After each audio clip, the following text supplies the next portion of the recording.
Hey everybody, this is Carla with Rooster Walk, and this is just going to be a short little video with advice to pastors who are using AI for their sermons. So here's the thing, here's my tip for you. Don't use AI for your sermons. Here's the deal. AI is not sentient, and it is all AI does. It's just an algorithm. It can only calculate numbers, like frequency, and it does not.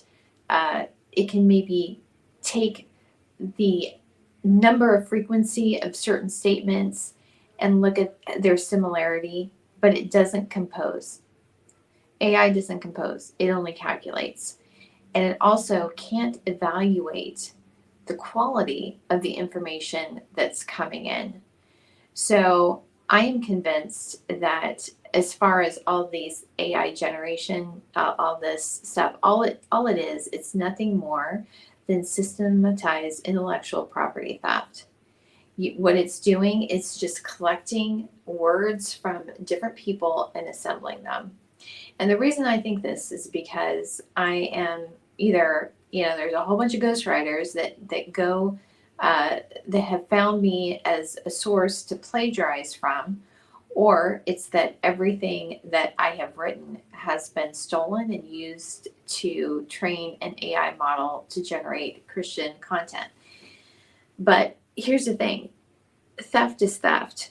And if I haven't given permission to use that work, it doesn't matter where you got it from. It's still intellectual property theft. It's plagiarism. And the other thing is this: all of those models are they're programmed.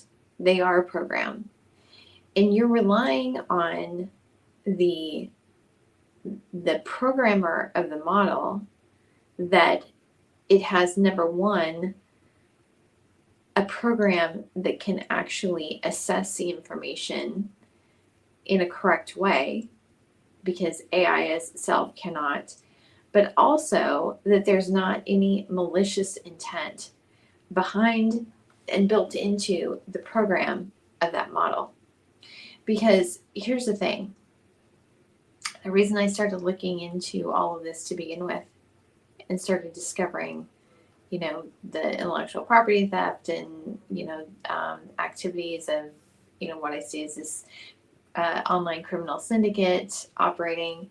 What I saw was that there was a concerted effort to attack every single tenet of Christianity, from the nature of sin, the fall, the atonement, the person of Jesus, hell, Trinity gets hit really hard. And they were sock puppet accounts, fake accounts run by operators that were pretending to be Christians, not only Christians, but a lot of them are presenting themselves as pastors. Some of them are manufactured accounts, just made up, but others are instances of identity theft, where they're stealing the identity of an actual person and then putting these words in their mouth. They're stealing the credibility and authority of this other person's life to push whatever their agenda is. And there was a hardcore push to undermine Christianity. And I don't know, I'm sure that somebody's paying for this.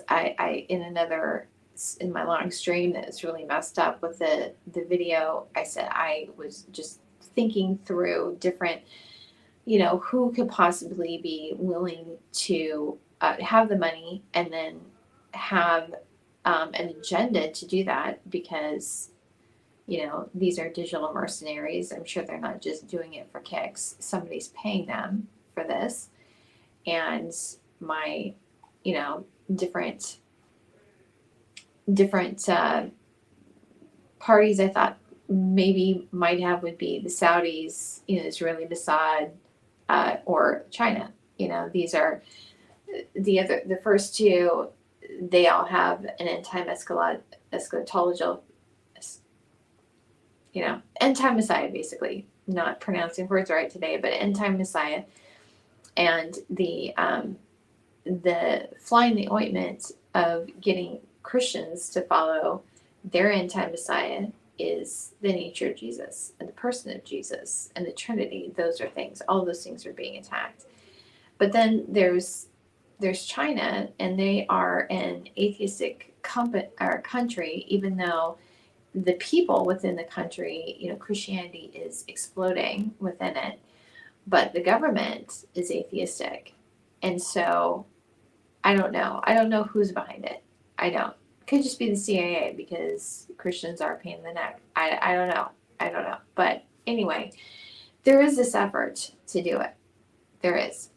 And last week I saw a sermon, and it was, this is just what it seemed to me after I watched it. It seemed to me, I was guessing that the pastor had a ghostwriter, and because I actually was recognizing some of it in there, and I was pretty sure I knew who the ghostwriter was, but I also recognized some things that sounded like they had come from some of my work.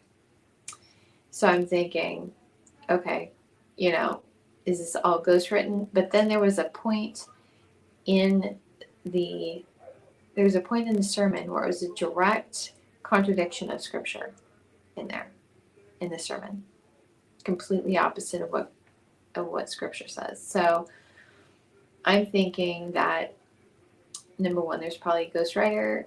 Number two, the ghostwriter is getting lazy and used AI to generate a lot of it.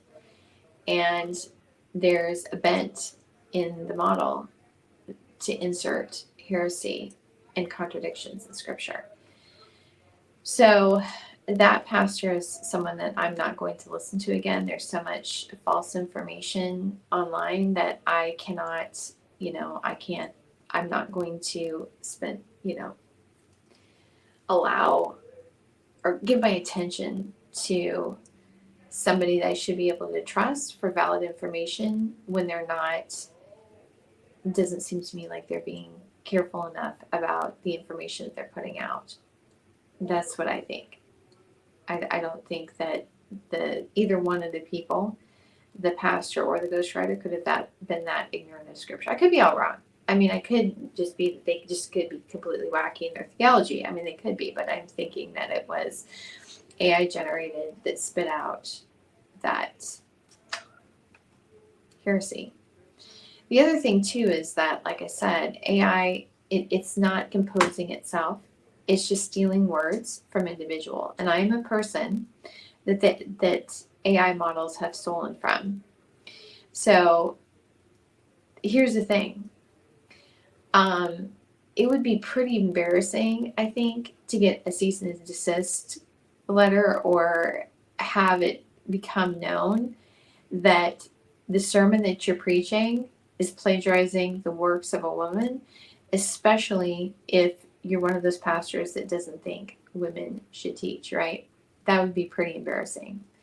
So just for a number of reasons, I wouldn't be using AI for your sermon composition. If your sermons are onerous to you, then maybe you're in the wrong field. Maybe it's time to get into another line of work, do something else. But AI is not, tell you for a fact, it's not not reliable at all. Not reliable at all, and especially when it comes to anything regarding scripture. That I do believe that there is an actual programmed intent to undermine Christianity. So don't be using it for your sermons. So anyway, those are my thoughts, and I hope you guys all have a great weekend.